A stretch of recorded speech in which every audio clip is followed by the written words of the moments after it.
السلام علیکم ورحمۃ اللہ وبرکاتہ۔ بسم اللہ والصلاة والسلام علی رسول اللہ نبینا محمد وعلی آلہ واصحابہ وموالاہ واشہد ان لا الہ الا اللہ واشہد ان محمد رسول اللہ، اما بعد۔ معزز حاضرین، اسلامی بھائیوں، بزرگوں، نوجوانوں، عزیز بچوں اور اسلامی ماں اور بہنوں، آج کے پارے کے اندر جو بنیادی باتیں ہیں ان کا تذکرہ انشاءاللہ آپ کے سامنے کرنا ہے۔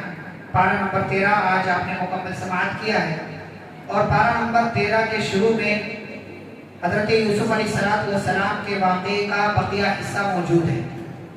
کل ہماری گفتگو یہاں تک پہنچی تھی حضرت یوسف علیہ السلام کے واقعے کے حوالے سے کہ یوسف علیہ السلام کی بے گناہی ثابت ہو چکی ہے، وہ بری ہو چکے ہیں، اور عورتوں نے اپنے جرم کا اعتراف کر لیا ہے، زلیخا نے اپنے جرم کا اعتراف کر لیا ہے، اور یوسف علیہ السلام کی بے گناہی ثابت ہو چکی ہے، اور بادشاہ کے حکم سے یوسف علیہ السلام کو جیل سے نکال لیا گیا۔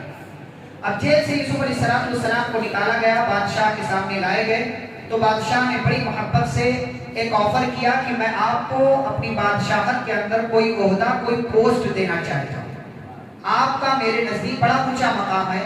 تو یوسف علیہ السلام نے کہا مجھے کچھ اور نہیں چاہیے، بس مجھے وزیر خزانہ بنا دیجیے، مجھے وزیر خزانہ بنا دیجیے۔ ایسا نہیں ہے کہ میں مال پر قبضہ کر لوں گا، حوالہ دیا انی حفیظ علیم، میں حفاظت بھی کروں گا، اور مجھے اس بات کا علم بھی ہے، جانکاری بھی ہے کہ کیسے اس مال کو خرچ کرنا۔ یوسف علیہ السلام بڑے دور رس تھے، دور اندیش تھے۔ آپ جو ہے خواب کی وجہ سے، بادشاہ کے خواب کی وجہ سے پورا مستقبل فیوچر دیکھ رہے تھے کہ آگے 7 سال بڑے اچھے ہونے والے ہیں، پھر 7 سال بڑے خراب ہونے والے ہیں۔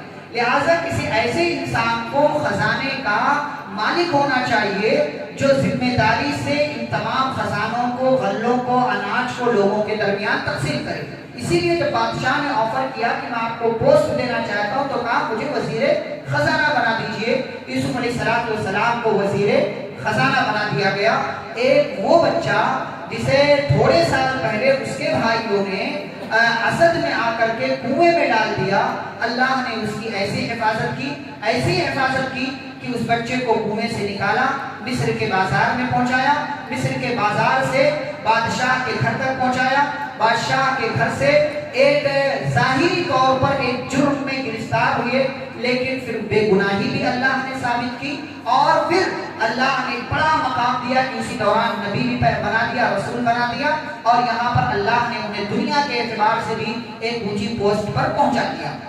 اب یہ مسئلہ چلتا رہا، وزیر خزانہ بن گئے۔